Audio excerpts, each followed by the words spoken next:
చాలు. భయపడకుము, నేను నీకు సహాయము చేసేదని చెప్పుచు నీ కుడి చేతిని పట్టుకొనుచున్నాను. దేవునికి స్తోత్రం. హల్లెలూయా చెప్దాం. Praise lord. హల్లెలూయా. ఈరోజు దేవుని ద్వారా ఒక భరోసా పొందడానికి దేవుడు మనల్ని సమకూర్చాడు. దేవునికి స్తోత్రం. హల్లెలూయా. దేవుడు మనల్ని ధైర్యపరచడానికి ఇష్టపడుతున్నాడు. దేవునికి స్తోత్రం. హల్లెలూయా. భయము అనేది ప్రతి ఒక్కరి జీవితాల్లో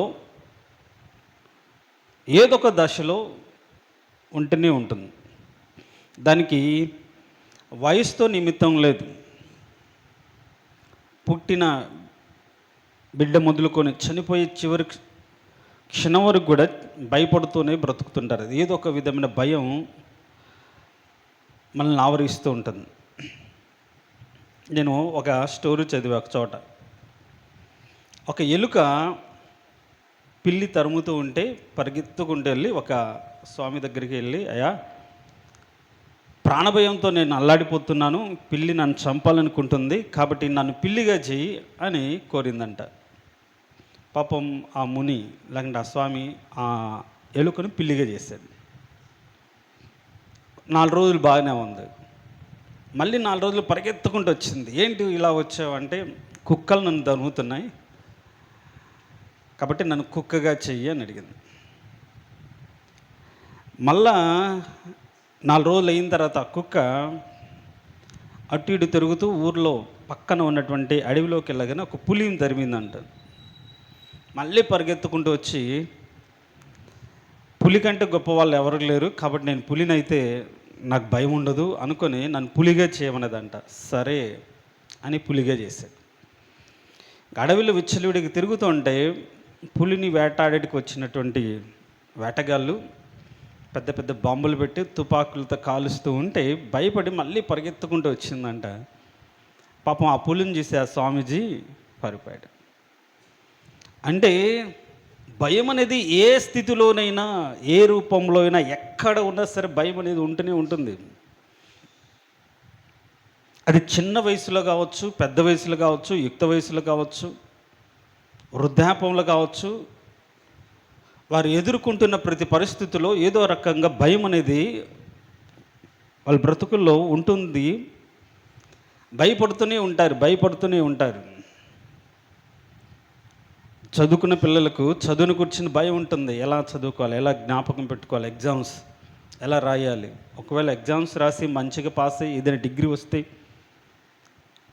ఉద్యోగం గురించినట్టు ఆలోచన, భవిష్యత్తు గురించిన భయం ఉంటుంది. ఎట్లా సెటిల్ అవుతానో, ఏ ఉద్యోగం అనే భయం ఉంటుంది. ఒకవేళ ఉద్యోగం ఉంటే, ఒకవేళ అమ్మాయిలు అయితే ఎలాంటి వాడు వస్తాడో పెళ్లి విషయంలో ఎలా సెటిల్ అవుతామేమో అని భయం ఉంటుంది. పెళ్ళైన తర్వాత పిల్లలు పుడితే ఎలా పెంచాలని భయం ఉంటుంది. వాళ్ళని తీర్చిదిద్దని ఆలోచన ఉంటుంది. ఇట్లా వాళ్ళ పెళ్ళిళ్ళు ప్రతి స్థాయిలో ప్రతి ఒక్కరూ ఏదో ఒక రకంగా భయపడుతూనే ఉంటారు. భయం అనేది మన చుట్టూ ఎప్పుడు ఉంటూనే ఉంటుంది. ఏదో ఒక రూపంలో పరిస్థితులు, సమస్యలు, దుఃఖాలు, వేదనలు, కన్నీళ్ళు, వీటన్నిటికీ భయమే కారణం. అయితే అదృష్టం ఏంటంటే, ఈ లోకంలో ఎవ్వరూ కూడా ఆ భయం నుంచి అభయమిచ్చే వాళ్ళు ఎవరు లేరు. కానీ మనం నమ్మిన దేవుడైతే మనకు అభయాన్ని ఇస్తున్నాడు. దేవునికి స్తోత్రం. హల్లెలూయా చెప్దాం. హల్లెలూయా. ఏమంటున్నాడు? భయపడకుము, నేను నీ దేవుడను. చూడండి, దానికంటే పై వచనాలు మనం చూస్తే ఈరోజు ఎవరు భయపడకుండా ఉంటారు, ఎవరికి దేవుడు తోడుగా ఉంటారు, మరి ఆ స్థితిలో మనం ఉన్నామా? ఆ స్థితిలో దేవునితో ఒక సంబంధాన్ని కలిగి ఉన్నామా అనేది పరిశీలన చేసుకొని, ఏ స్థితి నుంచి దేవుడు విడిపిస్తాడు, ఏ భయాల నుంచి దేవుడు తప్పిస్తాడు అనే మాటలు మనం చాలా త్వరగా ధ్యానం చేద్దాం. చూడండి, ఈ మాట యాకోబు గురించి రాయబడిన మాట. మీరు 8వ వచనం కానీ చదివితే, నా సేవకుడు ఇశ్రాయేలు, నేను ఏర్పరచుకుని యాకోబు, నా స్నేహితుడైన అబ్రహాము సంతానమా అని అంటాడు. మరి యాకోబు ఎట్లా సేవకుడు అయ్యాడు?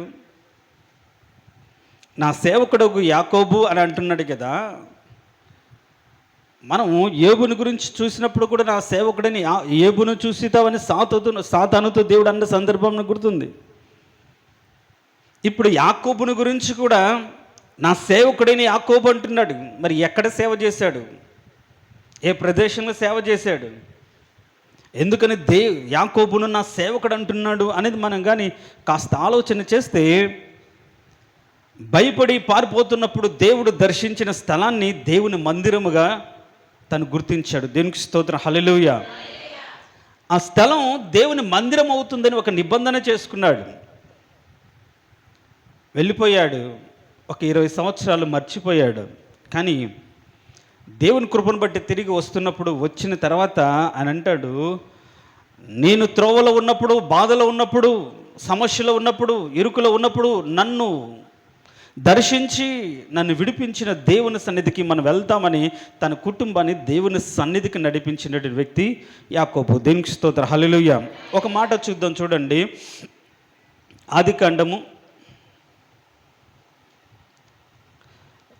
ఆదికాండము 31 అధ్యాయమా కాదు, 35 అధ్యాయం చూద్దాం.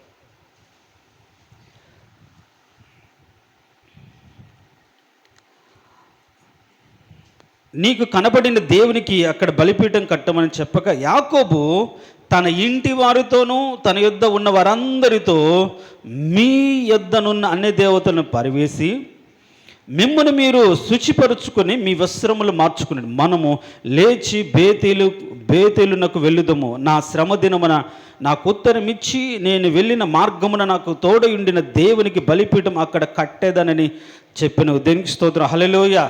తన కుటుంబాన్ని దేవుని సన్నిధికి రావడానికి సిద్ధపరిచాడు. వారికి దేవుడు అంటే తెలియదు, కానీ ఈయనకు తెలుసు, నా శ్రమలో నాకు తోడై ఉన్నవాడు, విడిపించినవాడు అని తెలుసు. అయితే ఆయన దేవుని సన్నిధికి తన కుటుంబాన్ని ఎలా నడిపించాడంటే, ఉన్న పాటున్నాను సరే, మనం ఏ విధంగా సరే దగ్గరికి వెళ్ళడం ముఖ్యం అనుకునే కాదు, మనల్ని బలపరుచుకొని, మనం శుభ్రపరుచుకొని, మనం పవిత్రపరుచుకొని దేవుని దగ్గరికి వెళ్ళాలని తన బిడ్డలకు, తన కుటుంబానికి బోధించినటువంటి వ్యక్తి యాకోబు. దేవునికి స్తోత్రం, హల్లెలూయా. దేవుని మందిరికి రావాలంటే పరిశుద్ధత ఉండాలి అని చెప్పాలి. ఆ చెప్పేవాడు ఎవరు అంటే సేవకుడే. దేవుని మందిరంలో చేరిన వారందరికీ కూడా దేవుని కూర్చుని పరిశుద్ధతను బోధించేవాడు సేవకుడు. పాపశాప రోగాల నుంచి విడిపించి ఆయన రక్తం చేత పరిశుద్ధపరచాడు. కాబట్టి మీ యొక్క జీవితాన్ని ఆయన సన్నిధిలో పరిశుద్ధంగా ఉంచుకోండి. పరిశుద్ధపరచబడిన వారై పరిశుద్ధులకు ఉండడుకు పిలువబడిన వారు మనం చెబుతూ బోధించేవాడు సేవకుడు. అలాంటి సేవ అనాదిలోనే యాకోబు తన కుటుంబానికి చేశాడు. మనం దేవుని సన్నిధికి వెళ్తాం, బేతేలుకు వెళ్దాం, నాకు కనపడిన దేవుని ఎద్దుకు వెళ్దాం. కానీ ఎలా అంటే అలా వెళ్ళకూడదు. ఆయన పరిశుద్ధుడైన దేవుడు కాబట్టి పరిశుద్ధతోనే వెళ్ళాలి. మీ వస్త్రాలు మీరు మార్చుకోవాలి, నీ బ్రతుకులు మీరు మార్చుకోవాలి అని చెప్పి వాళ్ళు అక్కడ వస్త్రాలు తీసివేసి, అక్కడ చూద్దాం, చూడండి, వారు తమ యొద్దనున్న అన్య దేవతలన్నిటినీ తమ చెవులకున్న పోగులను యాకోబునకు అప్పగింపగా, యాకోబు శకుము దగ్గరున్న మస్తకి వృక్షం కింద వాటిని దాచిపెట్టెను, వాటిని వదిలివేశారుగా అన్నట్లుగా అక్కడ రాయబడింది. అన్య దేవతలను వదిలిపెట్టేశారు, వాళ్ళ బ్రతుకులను పరిశుద్ధపరచుకున్నారు. అలా పరిశుద్ధపరచుకున్న వారిగా దేవుని సన్నిధికి చేరడానికి తన వంతు పరిచర్య తన కుటుంబానికి చేశాడు. దేవునికి స్తోత్రం, హల్లెలూయా. మరి బిడ్డలకు బోధిస్తున్నామా? దేవుని సన్నిధికి ఆషామాషగా రాకూడదు, దేవుని సన్నిధిలో పరిశుద్ధంగా ఉండాలి, ప్రవర్తన మార్చుకోవాలి, వస్త్రాలు తీసివేసుకోవాలి, మలిన వస్త్రాలు తీసివేసుకోవాలి అని మందిరానికి రాకముందే బిడ్డలకు చెప్పడం, అది ఒక సేవకుడి బాధ్యతే కాదు, తల్లిదండ్రుల బాధ్యత కూడా. బిడ్డల్లో మలిన వస్త్రాలు కనిపించినప్పుడు, పాపిష్టి స్థితి గమనించినప్పుడు హెచ్చరించి తీసివేసుకొని చెప్పగలిగిన స్థితిలోకి తల్లిదండ్రులు, ఆ ప్రతిష్ఠితిలోకి మనం వెళ్ళేది దేవుని సన్నిధిలోకి. ఆయన పరిశుద్ధుడైన దేవుడు, ఎలాగంటే అలా ఉండడం, ఎలా ఉండకూడదు కదా మనము అని చెప్పగలిగిన వాడు సేవకుడు. అలా తన కుటుంబాన్ని చెప్పి వారి యొద్ద నుంచి అన్ని దేవతను తీసివేసి పరిశుద్ధంగా దేవుని సన్నిధికి వెళ్ళినటువంటి వాడు యాకోబు. అక్కడికి వెళ్ళిన తర్వాత దేవుడు తిరిగి ప్రత్యక్షమైన నాకు రాయబడి ఉంటుంది. మీరు 9వ వచనం చూడండి. యాకోబు పద్దనరాము నుండి వచ్చుచుండగా దేవుడు తిరిగి అతని ప్రత్యక్షమై అతని ఆశీర్వదించను. దేవునికి స్తోత్రం, హల్లెలూయా చెప్దాం, హల్లెలూయా. దేవునికి ఆశీర్వాదం తిరిగి వచ్చిన వెంటనే కాదు, తీసివేసుకుని వస్తేనే ఆశీర్వాదం. మందిరానికి ఎలా వెళ్తే అలా కాదు, ఎలా వెళ్తే దేవుడు ప్రత్యక్షం అవుతాడు అనుకోవడం మన భ్రమ. మందిరానికి వస్తున్న ప్రియ దేవుని సంగమా, మలిన వస్త్రాలు, అన్ని దేవతలకు ఆచార సంబంధ అలవాట్లు నువ్వు బయట వదిలిపెట్టి, తీసివేసి, దాచిపెట్టి, నీకు వాటి సంబంధాన్ని తెంపుకొని దేవుని దగ్గరికి వస్తే దేవుడు నీకు ప్రత్యక్షమై నీతో మాట్లాడి నిన్ను ఆశీర్వదిస్తాడు. అన్నీ దాచిపెట్టుకొని ఏది వదిలిపెట్టకుండా దేవుని సన్నిధికి వస్తే దేవుడు ఆశీర్వదించాడు. చూడండి, తన బిడ్డలకు సరైన భక్తి మార్గాన్ని నేర్పినటువంటి వాడు యాకోబు. దేవుడు ఎలాంటి వాడో తెలియజేసినటువంటి వాడు యాకోబు. ఎలా ఉంటే దేవుడు మాట్లాడుతూ తన బిడ్డలు కనపరిచినటువంటి వాడు యాకోబు. తిరిగి దేవునికి ప్రత్యక్షతను పొందుకున్నాడు. 20 సంవత్సరాలు ప్రార్థన లేదు, ఎలాంటిది లేదు. కనిపించిన దేవుని సన్నిధికి వచ్చి ఏ రోజు ప్రార్థన చేసినటువంటి పాపన పోలేదు. 1 కాదు 2 కాదు 20 సంవత్సరాలు.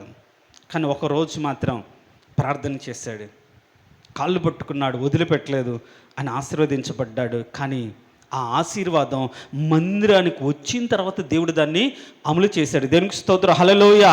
నీ కన్నీటిలో దేవుడి సన్నిధిలో కనిపెట్టొచ్చు, కానీ ఎక్కడ దేవుడు నిన్ను ఆశీర్వదిస్తాడు?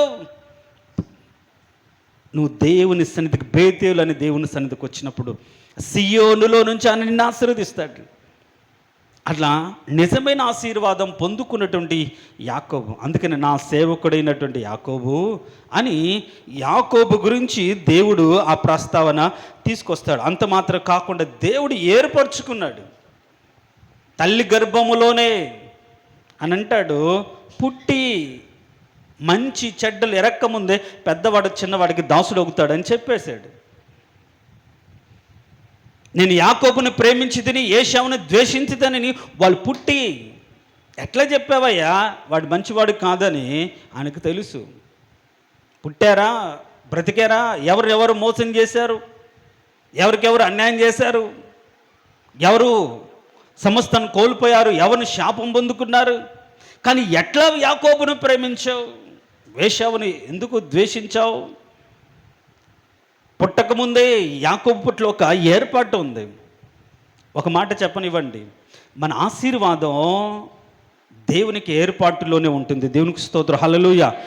మనము ఆయన ఏర్పాటులో ఉంటే మన ముందు ఎంత బలాఢ్యులు ఉండని, ఎంత బలిష్ఠులు ఉండని, ఎంత విలుకాడైనటువంటి ఏటకాడుగా ఉండని, కానీ ఆశీర్వాదం మాత్రం మనకే వస్తుంది. కారణం ఏంటంటే మనం ఏర్పాటులో ఉన్నవారము. దేవునికి స్తోత్రం, హల్లెలూయా చెప్దాం, ప్రైలడ్ హల్లెలూయా. నువ్వు ఏర్పాటులో ఉంటే ఖచ్చితంగా ఆశీర్వాదం నిన్ను వెతుక్కుంటూ వస్తుంది. అలా జగత్పునాది వేయబడక ముందే తల్లి గర్భములోనే యాకోబు దేవుని సొత్తుగా ఏర్పరచబడ్డాడు.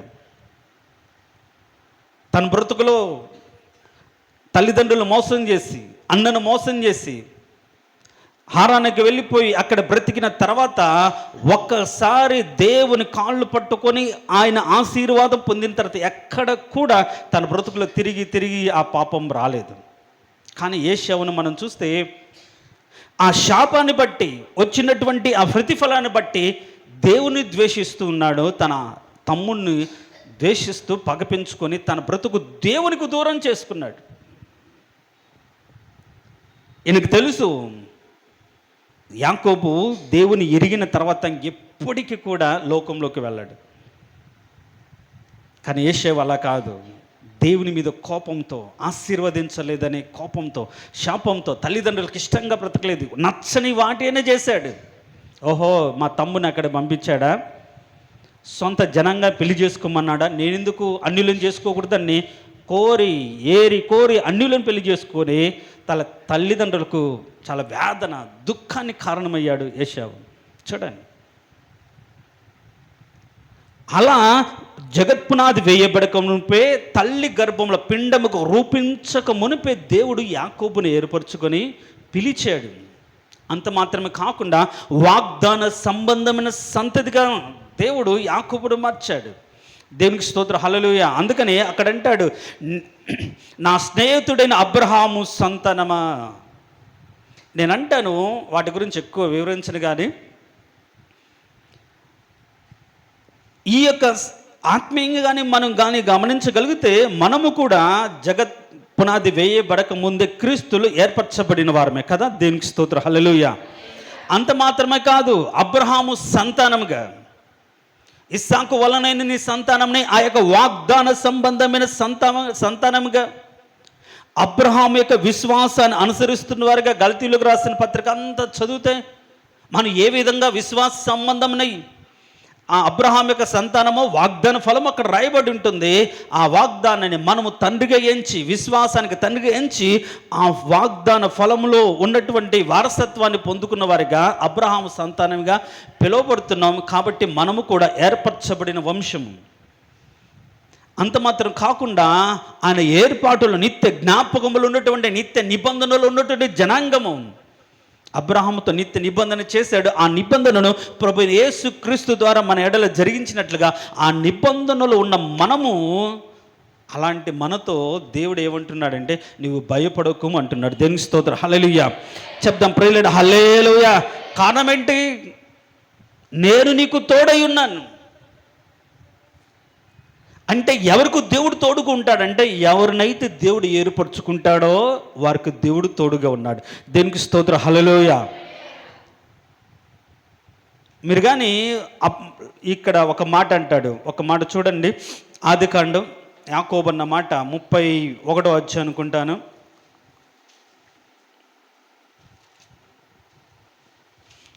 31వ అధ్యాయం 42వ వచనం.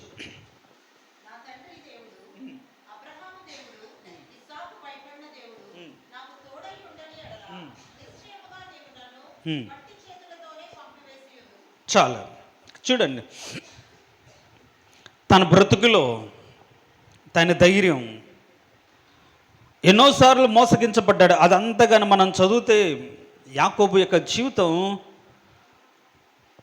ఒక మాట కూడా ఎదురు చెప్పలేని స్థితి. మామకు పెద్ద కూతురు ఇచ్చి పెళ్లి చేస్తానని చెప్పి రెండో కూతురుతో పెళ్లి చేస్తే ఎందుకు చేసావని కూడా అడగలేని స్థితి. ఈమె కోసం 7 ఏళ్ళు నువ్వు తిరిగి నా దగ్గర కొలువు చేయాలనగానే మళ్ళీ 7 ఏళ్ళు చేశాడు. ఏదైనా దుష్ట మృగం వచ్చి జంతువులను చంపితే దాని వెల ఈయన చెల్లించుకున్నాడు. రాత్రి మంచుకు తెరిశాడు, పగలు ఎండకు ఎండిపోయాడు. 1కి 10 సార్లు తన యొక్క మామ జీతాన్ని మారిస్తే ఎందుకు అని అడగలేదు. అంటాడు, దేవుడు నాకు తోడుగా ఉండకపోతే నన్ను ఏ రోజు నీవు పాడు చేసేవాడు. ఒక ధైర్యం ఎక్కడో ఒక మూలన ఉంది. కానీ ఈ 20 సంవత్సరాల్లో యాకోబు ఎక్కడ ప్రార్థించినట్టుగా లేదు. మామ ఇంట 20 సంవత్సరాలు ఉన్నాడు. ఈ 20 సంవత్సరాల కాలంలో బాధను అనుభవించాడు, మోసపోయాడు, ఇబ్బంది పడ్డాడు, దుఃఖపడ్డాడు, వేదన పడ్డాడు. నా దేవుడు నన్ను కాపాడుతున్నాడని ఆలోచనలో ఉన్నాడు. కానీ ఏ రోజు కూడా ప్రార్థన చేయలే. ఈరోజు చాలామంది బాధపడతారు, నా బ్రతుకు ఇలా ఉంది, నా స్థితి ఇలా ఉంది, కానీ వాళ్ళు ప్రార్థన చేయరు. గమనించండి, దేవుడు నీకు వాగ్దానం ఇచ్చాడు, దర్శనం ఇచ్చాడు, నేను నీకు తోడుగా ఉంటాను చెప్పిన దేవుడితో నువ్వు ఎప్పుడైతే ఆయన సన్నిధికి వచ్చి కన్నీరు కార్చి నువ్వు ప్రార్థన చేస్తావో దేవుని కాపుదల నీకు ఉంటుంది. దేవుడు నన్ను కాపాడుతున్నాడని ఆలోచన ఉంది. కానీ యాకోబు జీవితంలో ఏ రోజు ఈ 20 సంవత్సరాల కాలంలో ప్రార్థన చేయలే. ఈ రోజుల్లో చాలామంది అలానే బతుకుతూ ఉంటారు. సమస్యలు అలానే ఉన్నాయి, దుఃఖం అలా ఉంది, మోసపోతూనే ఉన్నాం, అడగలేని స్థితిలో, దీన స్థితిలో దుఃఖపడుతుంటాం, వేదన పడుతుంటాం. ఏ రోజు కూడా వచ్చి ప్రభు నా స్థితి ఏంటి ప్రభు, నా బ్రతుకును మార్చు ప్రభు, నా స్థితి ఏంటి? నాకు వాగ్దానం ఇచ్చావు కదా, నన్ను విడిపిస్తాను, నన్ను కాపాడుతాను, తిరిగి రప్పిస్తాను, నన్ను విడిపించి ప్రభు అని అడగరు, మౌనంగా భరిస్తుంటారు. కానీ ఒకరోజు యాకోబు దేవుని సన్నిధిలో అడిగాడు. దేవుడు ఆ రోజు దీవించలేదా? ఆ రోజు విడిపించలేదా? తప్పించలేదా? ఈరోజు నువ్వు అలానే ఉండిపోతే కాదు, నాకు వాగ్దానం ఉందిలే అనుకుంటే కాదు, దేవుడు చూసుకుంటాడులే అనుకుంటే కాదు, నువ్వు భరిస్తున్నానులే అనుకుంటే కాదు, నువ్వు ప్రార్థన చేయాలి. దేవా, నిశ్చయంగా నీ చేత నేను ఆశీర్వదించబడిన వ్యక్తిగా ఉండాలి, దేవుడు నాకు తోడుగా ఉన్నాడని ఆలోచన 20 సంవత్సరాలు ఉంది, కానీ ఏ రోజు కూడా ప్రార్థన చేయలే. ఈ రోజుల్లో చాలామంది అలానే ఉంటారు. ప్రార్థన చేయకుండా ఎందుకున్నామండి అంటే ఎందుకు బ్రతుకు మారలేదు? ఈ 20 సంవత్సరాల్లో యాకోబు ఎక్కడ ప్రార్థన చేయలేదో మనం చదువుతాం, కానీ ఆయన ప్రార్థించకుండా ఉండడా? దేవుడు లేడని తలంపుతో బ్రతికాడా? లేదు కదా. లాభడుతంట నా బ్రతుకును ఎంత ఇబ్బంది పెట్టావు, ఎన్నోసార్లు జీతాలు మార్చావు, ఎన్నోసార్లు నా ఇబ్బంది పెట్టావు, కానీ నాకు దేవుడు తోడుగా ఉన్నాడు కాబట్టి నేను కాపాడబడుతూ వచ్చాను అన్న మాట మనం చదివినప్పుడు ఆయన మరి ఎందుకని ప్రార్థన చేయలేకపోయాడు? ఆ మనసు చాలామందికి లేదు. సమస్యల్లో పడి, బాధల్లో పడి, ఆ దుఃఖంతో వేళ్ళు గడపడానికి ప్రార్థన ఇస్తారు, కానీ విడిపించి కలిగిన దేవుని కాళ్ళు వాళ్ళు పట్టుకోలేని స్థితిలో ఉంటున్నారు. గమనించండి పురుగులారా, ఒక రాత్రి 20 సంవత్సరాల వేదన తీరిపోయింది యాకోబు జీవితంలో. దుఃఖం తీరిపోయింది, వేదన తీరిపోయింది, అన్నీ తీరిపోయాయి. ఎప్పుడైతే ఆయన కాళ్ళు పట్టుకొని వదలకుండా ప్రార్థన చేస్తే, దేవునికి స్తోత్రం, హల్లెలూయా. అంటే ఈ 20 సంవత్సరాలు ప్రార్థన చేశాడు, కానీ ముక్కుపుడికి ప్రార్థన చేశాడు. ఈ 20 సంవత్సరాలు ప్రార్థన చేశాడే కానీ దేవుని దొప్పి పొడుస్తూ ప్రార్థన చేశాడు. ఏమని? నేను ఆ రోజు వస్తుంటే నువ్వే కనిపించావు, నువ్వే కాపాడుతానని చెప్పావు. ఏది నాకు నువ్వు కాపాడుతున్న బతుకు ఇలా ఎందుకు ఉంటుంది? నా బతుకు ఇన్ని రకాల ఇబ్బంది ఎందుకు పడుతుంది? మా మామ చేత ఎన్నిసార్లు నేను మోసం ఎందుకు పడతాను? ప్రతి క్షణం కూడా దేవుని దెప్పిపడుతూ లేకుంటే దేవుణ్ణి అంటూనే వారు ప్రార్థన చేస్తూ ఉంటారు. ఈ రోజుల్లో చాలామంది అంతే కదా, ప్రార్థన మానరు. కానీ ప్రార్థనలో ఆశీర్వాదం కోసం కాదు, దేవుడు చూడట్లేదని, దేవుడు బలపరచట్లేదని, నువ్వు చెప్తే ఎందుకు ఇలా ఉంటావు ప్రభు అని దేవుడు దెప్పిపరిచే విధంగా ప్రార్థన చేస్తారు. కానీ వాటిని అన్నిటిని వదులుకొని, ప్రభా నిజంగా నువ్వు నాకు కావాలయ్యా, ఆ ప్రార్థనలు ఎందుకు? యాకోబు జీవితంలో ప్రార్థనలు ఎన్నోసార్లు, ఒకవేళ మామ వచ్చి ఈరోజు ఇది చంపబడింది, దీనికి వెల చెల్లించాలంటే ప్రభు ఇంకొకటి పుట్టించని ప్రభు, ఇంకొక శక్తిని ఇవ్వండి, ఒకవేళ అనుకోవచ్చు. కానీ ఆ స్థితి నుంచి బయటపడడానికి ఆయన ప్రార్థన చేయలేదు. చిన్న చిన్న ప్రార్థనలు అంతే. పూర్తిగా తన మీద ఉన్నటువంటి ఆ స్థితిని పోగొట్టుకోగలిగిన స్థితిలో యాకోబు ప్రార్థన చేయలే. కానీ దేవుడు తోడుగా ఉన్నాడని మాత్రం తన బ్రతుకులో అర్థమవుతూనే ఉంది. దేవుడు తోడుగా ఉండి కూడా, దేవుడికి తోడుగా ఉన్నందుకు నేను విడిపించబడుతున్నాను, తప్పించబడుతున్నాను ఆలోచనలు బ్రతుకుతూ కూడా విడిపించబడలే స్థితి. ప్రియ దేవుడి సంఘం, ఈరోజు కూడా చాలామంది దేవుడు నాకు తోడుకుండకపోతే నేను ఇలా ఎందుకు ఉంటాను, దేవుడు నాకు తోడుగా ఉన్నాడు కాబట్టి దీని నుంచి విడిపించబడ్డాను, దీని నుంచి తప్పించబడ్డాను, కాబట్టి ఈరోజు బ్రతకగలుగుతున్నాను, ఈ మాత్రమైన జీవితం కలిగి ఉన్నాను ఆలోచిస్తున్నావు. దేవుడి ఉద్దేశం అది కాదు, దానికి మించి రెట్టింపైన జీవితం నీకు కావాలి, నీ బ్రతుకులు కావాలని దేవుడు కోరుకుంటున్నాడు. దేనికి స్తోత్రం, హల్లెలూయా. నువ్వు దుఃఖపడుతూ పడుతూ కృంగిపోతూ ఆయన అనుసరించడం కాదు, నీవే ఆశీర్వాదకరంగా ఉండాలని దేవుడు ఆశపడుతున్నాడు. ఆ స్థితి నుంచి విడిపించగలిగిన దేవుడని సర్వలోకానికి ప్రకటించగలిగిన స్థితిలోకి నువ్వు రావాలని దేవుడు ఆశపడుతున్నాడు. నాకు దేవుడు తోడుగా ఉన్నాడనే ఫీలింగ్ ఉంది, కానీ ఆ తోడుతో ఆ కాపుదల్లో ఏమీ చేసుకోలేకపోయాడు. కానీ దేవుడు అంటున్నాడు, నువ్వు భయపడొద్దు, నేను నీకు తోడై ఉంటాను. దేవునికి స్తోత్రం, హల్లెలూయా. ఏ విధంగా దేవుడు తోడై ఉండే ఆ భయాన్ని తొలగించాడంటే అక్కడ చదువుదాం చూడండి, 11వ వచనం. నీ మీద కోపపడిన వారందరూ సిగ్గుపడి విస్మయమందుదురు, నీతో వాదించువారు మాయమై నశించిపోదురు, నీతో కలహించువారు నీ వెతుకుదువు కానీ వారిని కనుగొనలేకపోదువు, నీతో యుద్ధము చేయవారు మాయమై పోవుదురు, అబావులగుదురు అని రాయబడింది. దేవునికి స్తోత్రం, హల్లెలూయా. అంటే తన జీవితంలో బాధ, భయం దీని గురించి. మామ ఎప్పుడు వాదిస్తుండేవాడు, నువ్వు అట్లా ఎందుకు చేస్తావు, ఇట్లా ఎందుకు చేస్తావు, అలా కాదు కాదు ఇలా కాదు కదా అంటే ఎప్పుడు ఏమి చెప్పలేని స్థితి. కానీ ఒకరోజు దేవుడు ఆ స్థితి నుంచి విడిపించాడు. దేనికి స్తోత్రం, హల్లెలూయా. మీరు కానీ గమనించండి, వాదించు వారి నుంచి దేవుడు యాకోబును విడిపించినట్టుగా ఆదికాండం 26వ అధ్యాయం, ఆదికాండం 31వ అధ్యాయంలోనే,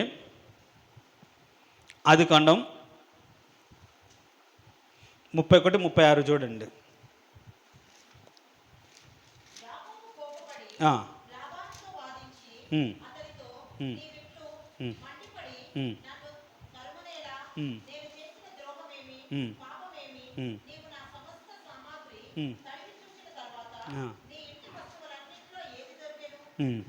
చూడండి 38 నుంచి కానీ చదివితే ఇక్కడ వాళ్ళ యొక్క వాదాలు, మీ ఇద్దరు ఈ 20 ఏళ్ళు నీ యొద్ద ఉంటుని నీ గొర్రెలను మేకలను ఈచుకుని పోలేదు, నీ మంద పొట్టేలు నేను తినలేదు, దుష్ట మృగములు చేత చీల్చబడిన దాన్ని నీ యొద్దకు తేగ ఆ నష్టం నేనే పెట్టుకుంటుని, పగటి యందు దొంగిలింపబడిన దాన్ని నేమి, రాత్రి యందు దొంగిలింపబడిన దాన్ని నేమి నా యొద్ద పుచ్చుకుంటేవి, నీవు ఇలాగునుంటివి. పగటి ఎండకును రాత్రి మంచుకు నేను క్షీణించిపోతుని, నిద్ర నా కన్నులకు దూరమాయను. ఇదివరకు నీ ఇంటిలో 20 ఏండ్లు ఉంటిని, నీ ఇద్దరి కుమార్తె నిమిత్తం 14 ఏండ్లు, నీ మంద నిమిత్తం 6 ఏండ్లు నీ యొద్ద కొలువ చేసి తిని, అయినను నీవు నా జీతం 10 మార్లు మార్చితివి అని అతను చేసిన దాన్ని బట్టి వాదాలు పెట్టుకున్నారు. చూడండి, ఒకరోజు వెక్స్ అయిపోయి, బాధపడిపోయి, భయపడి ఏదో బ్రతుకు తెరువు కోసం నీ యొద్దకు మా తల్లి పంపిస్తే వస్తే నా బ్రతుకును ఆసరాగా తీసుకొని ఎన్నోసార్లు నన్ను బాధపరిచి ఇబ్బంది పెట్టే ప్రతిదాని నష్టాన్ని నేను భరించాను అని వచ్చి అంటాడు, నా దగ్గర నుంచి ఎందుకు వెళ్ళిపోయావు, నాకు చెప్పకుండా ఎందుకు వెళ్ళిపోయావు అని వాదం పెట్టుకున్నప్పుడు ఆ స్థితి నుంచి దేవుడు విడిపించినట్లుగా మనం చూస్తాం. దేవునికి స్తోత్రం, హల్లెలూయా. దేవునికి స్తోత్రం, హల్లెలూయా. ఆ వాదముల నుంచి, యాకోబు యొక్క స్థితి నుంచి వదిలిపెట్టినట్టుగా, విడిపించినట్టుగా, ఇద్దరికి ఒక సాక్షిని దేవుడు లేపినట్టుగా మనం చూస్తాం. అక్కడ మనం చూస్తే ఇద్దరు ఒకరినొకరు ఒక సాక్షిగా ఉంచుకొని వాళ్ళు విడిపోయినట్టుగా మనం చూస్తాం. అందుకని అక్కడ మనం చదువుతాం ఏమని అంటే, నీతో వాదించువారు మాయమై నశించిపోతారు. మీరు కానీ గమనించండి, యెహోవా వలన ఆశీర్వాదం పొందినవాడు లోపలికి రమ్ము అని తన యొక్క తండ్రి దాసుడైనటువంటి, లేకపోతే తన తాత దాసుడైనటువంటి ఎలియాజరు విషయం ఏ విధంగా ఆ యొక్క లాబాను కుటుంబం ఏ విధంగా ఉందో, ఇప్పుడు ఈయన విషయంలో కూడా నువ్వు వచ్చుటను బట్టి, నువ్వు నా కుటుంబంలో అడుగుపెట్టిన దాన్ని బట్టి నువ్వు యెహోవా నిన్ను నీతో ఉన్నవాడిని ఆశీర్వదిస్తున్నాడని నాకు అర్థమైందని చెప్పాడు. నువ్వు వచ్చిన దాన్ని బట్టి నేను దీవించబడతానని చెప్పి అతని చేత దీవించబడ్డాడు లాబాను. మందలు విస్తరించబడ్డాయి, పనివాళ్ళు లేకపోయినా సొంత పనివాడు ఒకడు దొరికాడు, విస్తారంగా దీవించబడ్డాడు. దాని తర్వాత కానీ మనం చూస్తే ఎక్కడ లాబాను యొక్క ప్రసక్తి మనకు కనిపించదు. అంతగా దీవించబడి, అంతగా హెచ్చించబడి, అంతగా అభివృద్ధి పొందిన లాబాను గురించి మనము అక్కడ చూడం. కానీ వాదించి నా తర్వాత వాళ్ళు ఏమైపోతారు, మాయమైపోతారు. వాళ్ళ జీవితంలో మనం చూస్తే ఎప్పుడు కూడా మళ్ళీ తిరిగి తన యొద్దకు వచ్చినట్లుగా మనం చూడలేదు.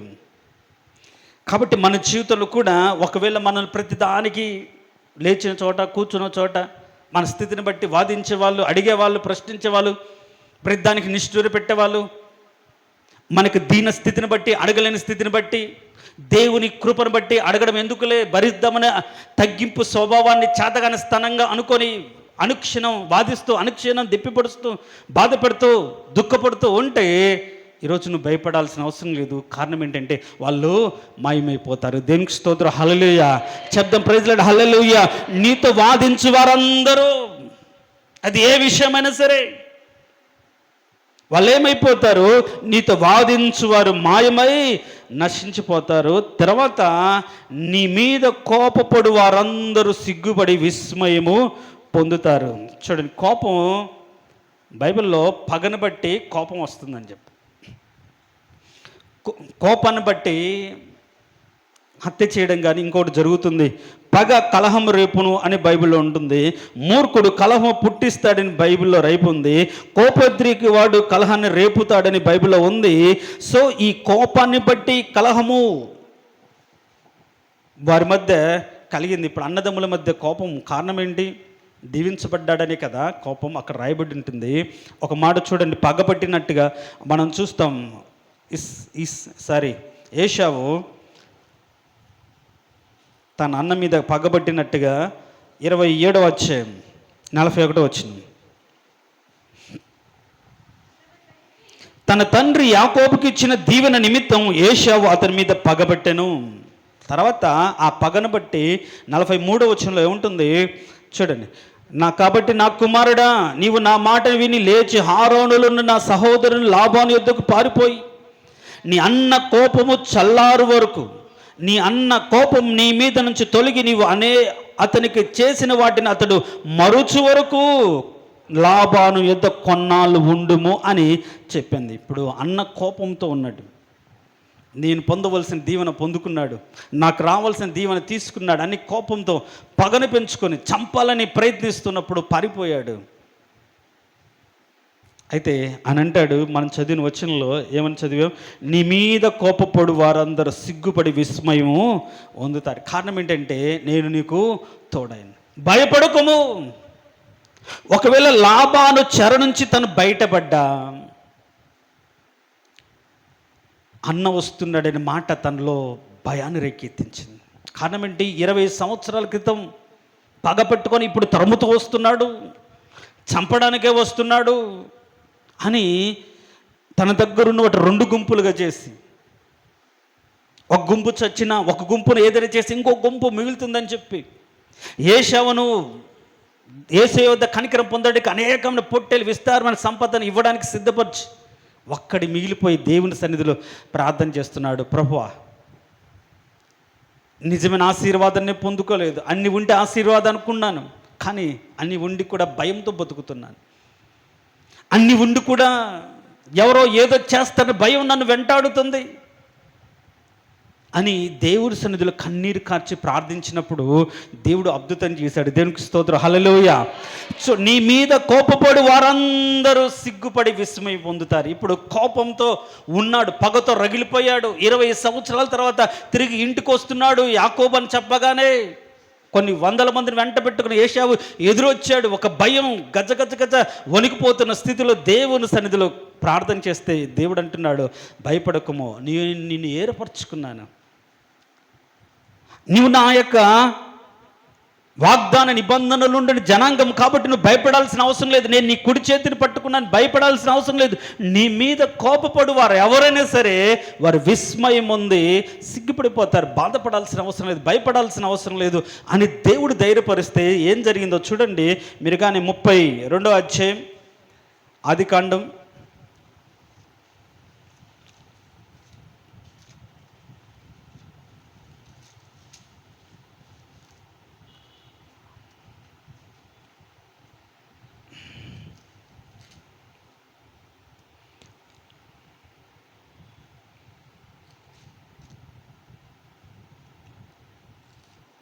33వ అధ్యాయం చూడండి. 33వ అధ్యాయం మొదటి వచనంలో యాకోబు కన్నులెత్తి చూసినప్పుడు ఏశావును అతనితో 400 మంది మనుషులు వచ్చుచు ఉండిరి. అయితే ఈయన భయపడి దేవుని సన్నిధిలో కన్నీరు కార్చి ప్రార్థన చేసిన తర్వాత మనం చదువుతాం 24 వచ్చిన 32-24 యాకోబు ఒక్కడి మిగిలిపోయిన ఒక మనుషుడు తెల్లవారు వరకు పెనుగులాడుచుండెను, తాను గెలవకుండా చూచి తొడగుటి మీద అతని కొట్టెను. అప్పుడు అతనితో పెనుగులాట వలన యాకోబు తోడ ఒడిసెను. ఆయన తెల్లవారుచుండగా నన్ను పోనిమ్మ అనగా అతడు, నీవు నన్ను ఆశీర్వదించితే కానీ నేను నిన్ను పోని అనను. అప్పుడు ఏం చేశాడు? దేవుడు ఆశీర్వదించాడు. ఇప్పుడు అన్న వస్తున్నాడు. కానీ ఏం జరిగిందో చూడండి. ఇప్పుడు 3వ వచనం చూడండి, 33:3. తాను వారి ముందర వెలుచు తన సహోదరుని సమీపించు మరొక 7 మార్లు నేలని సాగిన పడిన అప్పుడు ఏశావు అతను పరిగెత్తి అతని కౌగలించుకొని అతని మెడ మీద పడి ముద్దు పెట్టుకొనేను. దేవునికి స్తోత్రం. హల్లెలూయ. ఏమయ్యారు? ఒకప్పుడు కోపపడిన వాళ్ళు ఇప్పుడు ఏమయ్యారు? మాయమైపోయారు. తన భయము, వేదన, దేవుని సన్నిధిలో ప్రార్థన చేయడానికి కారణమే అది. నేను వెళ్తున్నాను, 20 సంవత్సరాల కోపం పగతో ఇంకా రైలుపోతున్నాడేమో, ఎట్లా వెళ్ళాలి నా సొంత ఊరికి అనుకున్నాడు. కానీ దేవుడు ఏం చేశాడు? కోపపడిన వారిని మాయం చేశాడు. ఏముంది? నీ మీద కోపపడి వారందరూ ఏమవుతారు? సిగ్గుపడి విస్మయం పొందుతారు. చూడండి, తన ప్రవర్తన, బైబిల్ ఒక మాట ఉంది, తన ప్రవర్తన దేవుని దృష్టికి ప్రీతికరం అయితే దేవుడు ఏం చేస్తాడు? శత్రువులను సైతం మిత్రులుగా చేస్తాడు. మన ప్రవర్తన కరెక్ట్గా ఉంటే మనకు శత్రువు ఎవడున్నా సరే వాడు మిత్రుడు మారిపోవాల్సిందే. అన్న శత్రువుగా తరిమాడు. ఎప్పుడైతే దేవుని సన్నిధికి చేయా, నేను యాకోబునే ప్రభువా, నేను మోసగాడినే, నన్ను క్షమించు అని దేవుని కాళ్ళు పట్టుకొని ప్రార్థన చేసిన తర్వాత ఆ ప్రవర్తన దేవుని దృష్టికి ప్రీతికరమైన తర్వాత తరముతో వచ్చిన ఏశావు ఏం చేశాడు? కౌగిలించుకొని ముద్దు పెట్టుకొని వదిలిపెట్టేస్తాడు. దేవునికి స్తోత్రం. హల్లెలూయ. అన్న భయాన్ని నుంచి, అన్న కోపం నుంచి దేవుడు తప్పించాడు. ఈరోజు ఎవరి కోపంని బట్టి నువ్వు భయపడుతున్నావు? ఎవరు ఏం చేస్తారని నువ్వు భయపడుతున్నావు? తెలుసో తెలియక చేసిన దాన్ని బట్టి ఆ కోపం నీ మీద ఉందని భయపడుతున్నావేమో, ఆ కోపాన్ని బట్టి నీకేదో కీడు జరుగుతుందని బాధపడుతున్నామే. కానీ దేవుడు నీకు తోడుగా ఉన్నాడు. భయపడకుము, నేను నీకు తోడై ఉన్నాను, నీకు నేను సహాయము చేసే దేవుడినై ఉన్నాడు. దేవునికి స్తోత్రం. హల్లెలూయ. దేవునికి స్తోత్రం. హల్లెలూయ. ఏ విధంగా సహాయం చేస్తాడు ఆయన అంటే, నీ మీద కోపపడి వారందరిని సిగ్గుపడి వెళ్ళకు మళ్ళించే విధంగా చేస్తాడు. నీతో వాదించువారు మాయమేటట్టుగా చేస్తాడు. యాకోబు జీవితంలో అక్షరాల నెరవేరింది. వాదించిన లాభాలు లేడు. కోపపడిన అన్నను కూడా కోపం చల్లార్చాడు. కలహాలు లేవు, కుట్రలు లేవు, ఏమీ లేవు. కారణం ఏంటంటే దేవుడు తోడుగా ఉన్నాడు. దేవుడు తోడుగా ఉంటే మనం భయపడాల్సిన అవసరము లేనేలేదు. ఈరోజు ఆ ధైర్యాన్ని మన బ్రతుకులో పొందుకుందాం. అవును ప్రభువా, నేను నీకు తోడై ఉన్నాను. ఎవరికి తోడు అంటే, ఎవరైతే ఏర్పరచబడి, ఎవరైతే అబ్రహాం సంతానంగా పిలువబడ్డామో, వాగ్దాన నిబంధనలు పిలువబడ్డామో, వారి పక్షాలని కార్యము జరిగించే దేవుడై ఉన్నాడు. దేవునికి స్తోత్రం. హల్లెలూయా. మనము కూడా నిబంధన ప్రజలమే. మనము కూడా ఒకప్పుడు యాకోబు లాంటి స్వభావం కలిగిన వారమే, మోసగాలమే. కానీ ఆయన కృప చేత ఇశ్రాయేలుగా మార్చబడ్డాం. మన బ్రతుకును, మన తీరును, మన జీవితాన్ని మార్చుకొని దేవుని సన్నిధిలో ఉన్నవారము కాబట్టి అని అంటాడు, నేను నీకు తోడై ఉండి నీకు సహాయం చేస్తాను. ఏం చేస్తానంటే, నువ్వు భయపడాల్సిన అవసరం లేదు. ఎలాంటి స్థితిలో అయినా సరే నీతో కలహం ఆడే వాళ్ళు ఎవరూ లేరు. మన బైబిల్ అట్లా మనం చూస్తే ఎన్నో ఎగ్జాంపుల్స్ మనం చెప్పుకోవచ్చు మన జీవితాల్లో. దేవుని నమ్మిన బిడ్డలు, ఆయన మీదకి కలహంతో వచ్చిన వాళ్ళు మాయమైపోయినట్టుగా మనం చూస్తాం. ఎన్నోసార్లు ఫిలిష్తీయులు వచ్చారు. ఏం జరిగింది? దూరం అయిపోయారు. మొర్దెకై విషయంలో హామాను కుట్ర చేసి పన్నాగం పగబట్టి చంపాలని ప్రయత్నించాడు. ఏమైపోయాడు? ఆయన ఉరి తీయబడ్డాడు, మాయమైపోయాడు. కారణం ఏంటంటే, మొర్దెకై ఏర్పరచబడిన గుంపులో ఉండి దేవుని చిత్తానుసారంగా తన బ్రతుకును మార్చుకున్నటువంటి వారు. కాబట్టి ఈరోజు ఒకవేళ నీవు ఏర్పరచబడిన గుంపులో ఉన్నవాడిగా ఉండి నీ ప్రవర్తనను మార్చుకొని దేవుడి కాపుదలు పొందుకున్న వారికైతే నువ్వు భయపడాల్సిన అవసరం లేదు. కారణం ఏంటి? ఆయన నీకు తోడుగా ఉండి నేను విడిపించడానికి, నేను నడిపించడానికి, నీతో కూడా నడుస్తున్నటువంటి దేవుడు, నీ ఎదురుకు వచ్చినటువంటి దేవుడు. కాబట్టి ఈరోజు ఈ వాగ్దానాన్ని, ఈ మాటను వ్యక్తిగతంగా ప్రతి ఒక్కరు తీసుకొని దేవుడు నీతో చెప్తున్న మాట, భయపడకము. ఏ విషయం? వాదించేవారి పక్షాన నీ పక్కన ఉన్న సరే వారి గురించి భయపడాల్సిన అవసరం లేదు. తర్వాత కలహించువారు నీతో ఉన్నా సరే వాళ్ళు వెతికినా వాళ్ళు కనిపించకుండా మాయమవుతారు. నీతో అనుక్షణ యుద్ధం చేసేవారు నీ పక్షాన ఉన్న వాళ్ళు మాయమైపోతారు. కారణం ఏంటంటే, ఆయన నీకు సహాయం చేసే దేవుడిగా ఉన్నాడు. దేవునికి స్తోత్రం. హల్లెలూయా. కాబట్టి ఈరోజు ఈ మాటను బట్టి ధైర్యం తెచ్చుకొని, దేవుడు నాకు తోడుగా ఉన్నాడు. యాకోబుతో ఆయన చేయి పట్టుకొని భయపడకమని చెప్పి, వాదించేవారిని లేకుండా చేసి, కలహించేవారిని దూరపరిచి, యుద్ధము చేసేవారిని మాయం చేసి, కోపపడిన వారిని, పగ పెట్టుకున్న వారిని లేకుంటే కోప్పడిన వారు దూరం చేసి సమాధానపరిచి ఒక శ్రేష్టమైన జీవితాన్ని అనుగ్రహించి తన చుట్టూ ఉన్న భయాలన్నిటిని తీసివేసిన దేవుడు ఏమంటున్నాడంటే, నేను కూడా నీకు తోడుగా ఉన్నాను, నువ్వు భయపడాల్సిన అవసరము లేదు. తలలు వంచండి. తలలు వంచిన మనం ఈరోజు ఏ భయంతో దేవుని మందిరానికి వచ్చావు? ఏ భయాన్ని బట్టి దిగులుతో బాధపడుతున్నావు?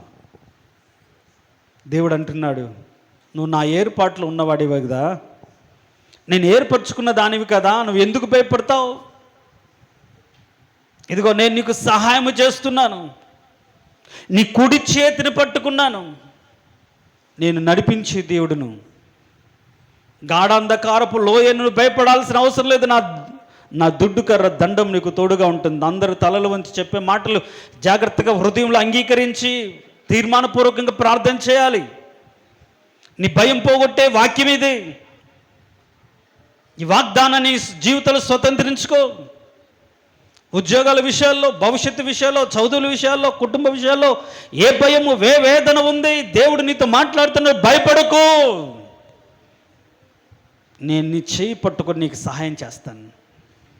కారణం ఏంటంటే నేను ఏర్పరచుకున్న వ్యక్తివి నువ్వు. అవును ప్రియులారా, ఆయన రక్తము చేత జగత్పునాది వేయబడక ముందే క్రీస్తులో బలము ఏర్పరచబడిన గుంపులో ఉన్నాం. ఆయన సొత్తైన ప్రజలుగా మార్చబడి నిబంధన కలిగిన స్థితిలోకి మనం వచ్చాం. కాబట్టి ఆ రక్తంతో కడగబడి పరిశుద్ధులుగా మార్చబడిన మనతో చెప్తున్నాడు, నువ్వు భయపడాల్సిన అవసరం లేదు, కారణం నేను నీకు తోడు. నీతో వాదించేవారు మాయమైపోతారు, నీతో యుద్ధము చేసేవారు నువ్వు ఇక చూడవు. ఆ రోజు కూడా ఐగుప్తులో నుంచి విడిపించబడి నడిపించబడుతున్నప్పుడు తరుముతున్నాడు ఇజ్రాయెల్ ప్రజలతో. మోషే చెప్పాడు, నిన్ను తరుముతున్న ఐగుప్తులకి మీదట చూడవు. అవును, ఆయన చెప్పినట్లుగా వారి మీద చూడకుండా ఎర్ర సముద్రంలో మునిగిపోయారు. నీతో యుద్ధం చేసేవారిని, నీతో కలహపడేవారిని, చిన్నదానికి పెద్దదానికి గొడవలు పెట్టుకున్న వారిని, నీ తగ్గింపును చూసి, నీ దీనత్వాన్ని చూసి, నువ్వు మాట్లాడలేవని స్థితిని గమనించి ఇష్టానుసారంగా నీ మీద పెత్తనము చేస్తున్న వారిని దేవుడు దూరం చేస్తున్నాడు. ధైర్యంగా ఉండు, భయపడొద్దు, ప్రార్థన చేయాలి, ధైర్యం తెచ్చుకోవాలి. నీ దేవుని బట్టి ధైర్యం తెచ్చుకుని, అవును ప్రభువా, ఏర్పరచబడిన వారితో తోడుగా ఉండి అభయమిచ్చే దేవుడు, ఏర్పరచబడిన వారికి తోడుగా ఉండి చేతిని పట్టుకొని భయపడొద్దని చెప్పుతున్న దేవుడు అయ్యా. ఆ మాటను ఈరోజు నేను అంగీకరిస్తున్నాను. నేను భయపడను. నాతో నిత్యము కలహించు వారికి నువ్వు దూరం చేస్తానంటున్నావు. వారిని వెతుకుతూ కానీ వారు కనిపించమంటున్నారు. కాబట్టి యాకోబులాగా నా ప్రవర్తన నేను మార్చుకొని నీకు ప్రీతికరంగా నేను మార్చుకుంటాను. శత్రువులను సైతం మిత్రులుగా చేస్తామని చెప్పేవి ప్రభువా. మీరు ప్రార్థన చేయాలమ్మా. ఎందుకు మీరు బయటికి లోపలికి అటు ఇటు తిరుగుతున్నారు?